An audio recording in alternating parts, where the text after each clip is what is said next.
What was the most spectacular sight on the Apollo flight? You know, every sight in space is spectacular. I mean, you just can never look out the window without being amazed at what you see. And I hope that technology will allow more and more people to go and see those sights and see our planet. It's a beautiful place, particularly when you see it from a distance. It's a magnificent sight. But the most beautiful sight, as we were approaching the moon, and I'd say maybe we're 5,000, 7,000 miles out, pretty close, we flew into the moon's shadow, which means that from our point of view, the moon was eclipsing the sun. So we would see the dark gray moon, and behind it, the corona of the sun coming out all around. It was a lovely sight. And now we were close enough that the moon wasn't a disk as we see it from here on Earth. It looks pretty flat to us from here. But it was clearly three-dimensional, a ball, and it was covered with ridges and craters and valleys and hills and all manner of, and that was decidedly, it was in the dark, but it was being illuminated by the light of Earth. Now, because Earth is, as you know, 16 times bigger in area than the moon, and it's also more reflective. So consequently, it's substantial. Earthlight is substantially brighter than moonlight at the same distance. And because of the oceans, that light is decidedly blue. Light is blue. So we were looking at this three-dimensional ball with all these valleys and ridges and craters and things were falling. It was illuminated by blue Earth light, and we were flying toward it faster and falling faster and getting closer and getting faster. I thought it was the most beautiful sight I'd ever seen.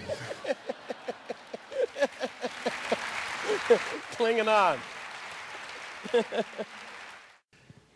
Now, you can't sit in any kind of a machine and accelerate 7,000 or 8,000 miles an hour without you suspecting that something's going on.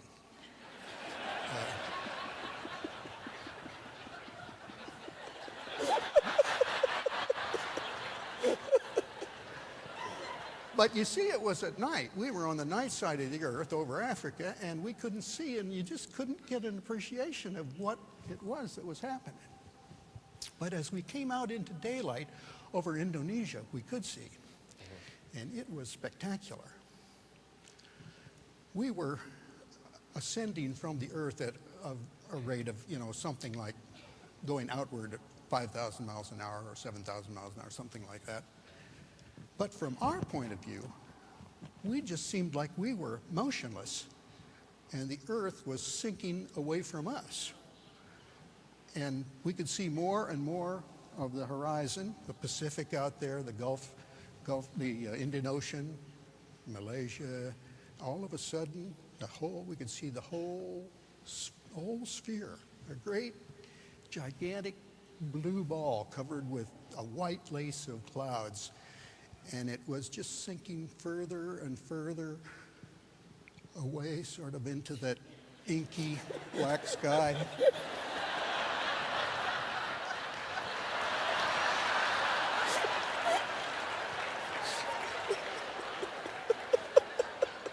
Well, I said to myself, boy, this time you might have just gone and done it.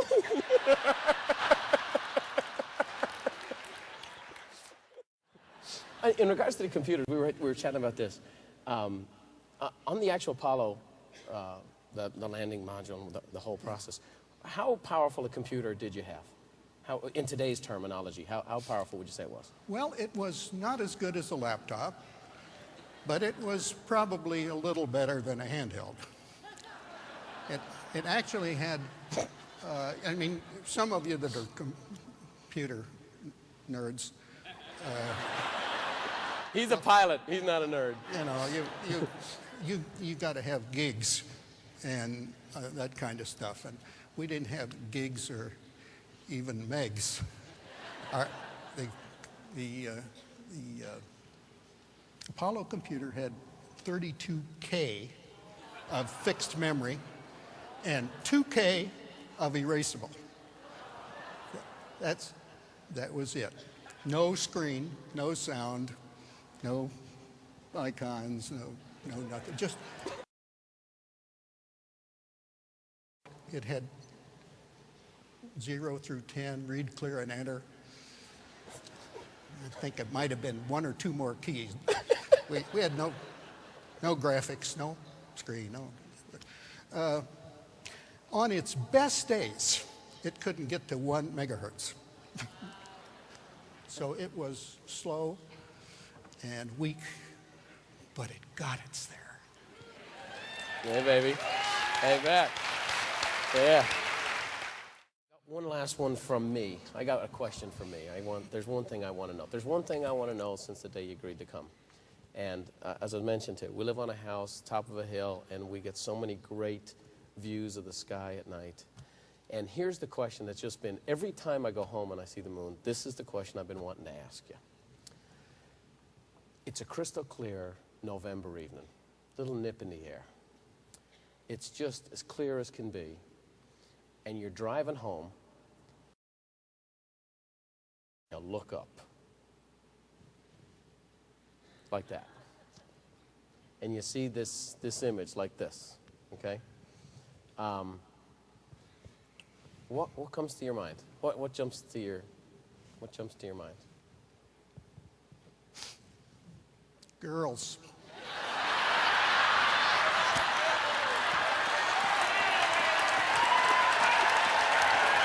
Let me back up a little bit to the Apollo goal, which you all talked about earlier in the day and so on.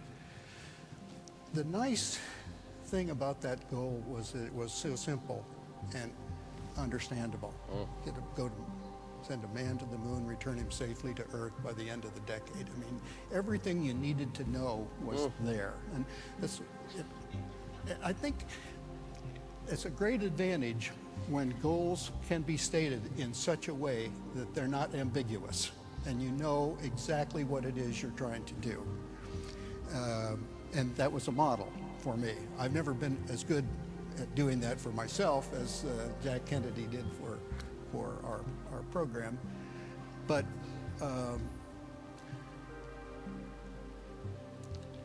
the important thing to me, and I think probably to many here, is that you want to make a mark. You'd like to leave the world a little better than when you came. That's my goal. Well,